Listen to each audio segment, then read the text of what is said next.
Halo, apa kabar semua para sahabat? Eee, Kembali lagi di Bella Dharma Official bersama saya Gede Bella Dharma Satya. Nah, mungkin kalian belum tahu channel ini terbangun karena histori yang sangat-sangat luar biasa. Nah, kali ini saya ingin menceritakan sedikit tentang bagaimana channel ini bisa terbangun di awal tahun 2024. Nah, di awal tahun 2024 saya punya masalah dengan keluarga kecil saya. Nah, saya sharing dengan teman-teman. Nah, tapi ada satu teman yang memang saya sharing sampai sedetail-detailnya, yaitu Welly Susanto. Dia orang Tarakan, orang Cina Tarakan, tapi tinggal di Denpasar. Nah, apapun dalam hidup saya setiap mengambil keputusan yang penting dalam hidup saya pasti koordinasi dengan dia. Karena, saya percaya bahwa dia saudara saya dan dia juga menganggap saya seperti itu, gitu. Nah, terus pada saat saya ada masalah yang memang benar-benar lagi luar biasa masalah yang saya hadapi, dia menyarankan bahwa, "Kamu jangan ke hal-hal negatif. Kalau boleh saran, buat channel YouTube, nanti kamu, channel tersebut dengan channel tersebut kamu bisa bercerita apapun di sana. Nanti undang narasumber yang punya cerita, tapi takut bercerita ke orang lain atau memang dia dipendam sendiri, kamu bisa, menjadi teman curhat mereka. Kamu bisa mencarikan solusi, nanti kalau diizinkan, cerita tersebut kamu angkat di channel Bella Dharma Official ini. Nah, awalnya sih seperti itu. Namun seiring berjalannya waktu, konten-konten yang saya buat malah ada politiknya, ada konspirasinya, seperti apa yang, saya suka gitu kan. Karena menurut saya ada hal yang, ya perlu kita share ke teman-teman biar teman-teman tahu. Namun banyak juga orang-orang yang, berpikir seperti ini. Ngapain masalah pribadi kita umbar di media sosial atau umbar di umum gitu. Namun tidak menurut saya, karena apapun masalah kita tidak masalah, karena setiap orang pasti punya masalah. Baik itu masalah besar, baik itu masalah yang, eee, tersakiti atau menyakiti. Menurut saya nggak apa-apa umbar permasalahan saya biar semua orang tahu, agar masalah saya itu bisa dijadikan pelajaran oleh orang lain. Karena seperti kata pepatah mengatakan, pengalaman itu adalah guru yang terbaik. Namun, pengalaman itu tidak harus dari diri kita sendiri, bisa dari orang lain. Contoh misalnya kita nonton film, oh kita bisa mengambil, eee, a pelajaran di film tersebut gitu loh. Tidak harus kita mengalami hal tersebut gitu kan. Nah, bercerita tentang hal-hal fakta dari narasumber, waktu itu narasumbernya memang nggak ada sih gitu loh. Sekarang saya ingin menceritakan sebuah kisah nyata, yaitu tentang diri saya sendiri, permasalahan saya, suka duka saya bukan dari kecil sih, tapi dari awal pertemuan saya dengan istri saya sampai punya anak 2 sampai saat ini. Saya ingin bercerita tentang hal itu di video kali ini. Namun karena mungkin, durasinya terlalu lama, saya akan bagi video ini menjadi 3 bagian. Nah, sebelum saya lanjut ke ceritanya, jangan lupa dukung channel ini dengan cara like, comment, subscribe agar saya lebih bersemangat lagi untuk membuat konten-konten yang menarik yang bisa saya sajikan untuk para sahabat semua. Nah, di tahun 2023, saya waktu itu masih kelas 2 SMA.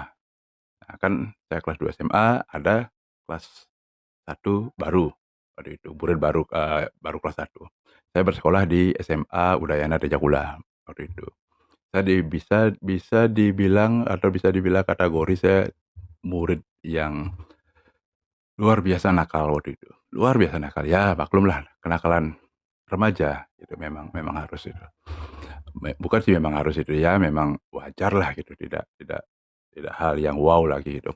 Nah, waktu itu ada kelas 1 baru, kelas 1 SMA. saya kelas 2 saya bertemu dengan yang namanya Luhari Indrayani, yaitu istri saya saat ini. Waktu itu saya kan masih masih pertemuan pertama. Saya tertarik banget karena tipe-tipe cewek idaman saya itu memang agak tomboy sedikit orangnya, agak gemoy agak gemoy gitu kan. Nah, terus saya bertemu dia, saya ngobrol sama teman saya, waktu itu saya ada teman yang sering saya ajak, ya ajak keluar, ajak sana sini gitu, geng saya lah gitu. Cerita, "Wah, kayaknya cewek itu menarik ya, saya suka dengan cewek itu." "Oh, kok kita sama?" Gitu kan. Dia ngomong gitu, "Kita sama." Oke lah kalau gitu karena saya merasa bahwa waktu itu memang sih lebih kaya dia, tapi saya yang merasa lebih dominan memerintah gitu kan. "Ya udah kamu dulu, nanti kalau kamu sudah, eee, bosan baru saya," gitu. Karena saya waktu itu kan masih ada, cewek juga, punya pacar juga. Namun pacar saya waktu itu kelas 3 SMA, saya kelas 2 gitu. Nah, dia yang nembak duluan. Berjalanlah 1 minggu, satu hari tahu saya jadian dia, saya malah cemburu, sampai akhirnya 1 minggu udah nggak tahan, saya langsung kejar dia. Langsung kejar, nah tahu temen saya bahwa saya yang ngejar dia, dia yang ngalah. Mungkin karena, malu atau gimana ya, karena saya yang ngejar gitu. Dia yang ngalah, nah perjalanan saya untuk mendapatkan Hendra waktu itu tidak mudah. Karena pas 1 bulan, itu saya setiap hari saya kejar dia, setiap hari saya, nyatakan bahwa saya sayang dia, pada akhirnya dalam waktu 1 bulan saya baru bisa mendapatkan cintanya dia. Nah, setelah saya mendapatkan cintanya dia, pacar saya yang kakak kelas saya ini ngamuk-ngamuklah, gaul, cari-carilah dia. Wis, kita banyak drama lah waktu sampai sampai ya sampai pada akhirnya kita stabil berhubungan, banyak drama, tapi pada akhirnya kita jadian. Jadian, udah itu saya belum, terlalu diperbolehkan untuk tiap hari ke rumahnya karena maklumlah kita masih sekolah kan, orang tua siapapun pasti akan melakukan hal yang sama, karena takut terjadi sesuatu pada anaknya sebelum, tamat sekolah gitu kan. Namun karena kita terlalu bandel berdua, ya bisa dibilang sampai nginep-nginepan, sampai malam-malam dini hari saya ke jendelanya lompat untuk biar bisa nginep di rumahnya gitu kan. Pada akhirnya orang tuanya udah bosen mungkin atau, ya udahlah kita terima gitu kan. Nah, kita diterimalah. Setiap hari saya ke sana, tidur di sana, kadang makan di sana sama bapaknya gitu. Kita masih sekolah. Nah, sampai pada akhirnya ada kejadian yang menimpa keluarga dia yang membuat mungkin sampai saat ini dirasakan trauma yang sangat mendalam untuk bapaknya terutama dan Hendra sendiri, adik-adiknya gitu. Pada waktu itu Hendra kan, bapaknya dan ibunya Hendra kan bisnis beras gitu kan, ngirim-ngirim beras ke warung-warung. Nah, pada saat itu semua udah bangkrut ini, bangkrut semua habis terjual, sampai tokonya di depan tuh terjual, terus ibunya lari, lari meninggalkan bapaknya. Nah, larinya dia bukan lari karena keadaan ekonomi ya, karena lari karena dengan laki-laki lain gitu kan. Ini saya ngomong masalah fakta ya, bukan bukan mengada-ngada, ini fakta itu.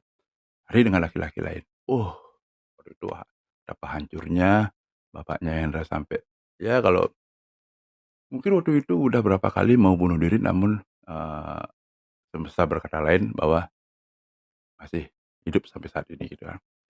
Nah, yang jadi korban waktu itu adiknya Hendra kan kelas 1 kelas 3 SMA kelas 3 SMP, putus sekolah.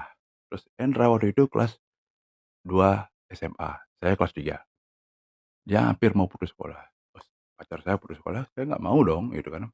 Saya ngomonglah dengan bapak saya, "Pak, ini," saya ceritakanlah semua. Daripada dia nggak sekolah kasihan, biar tamat ajalah, eee, SMA gitu kan.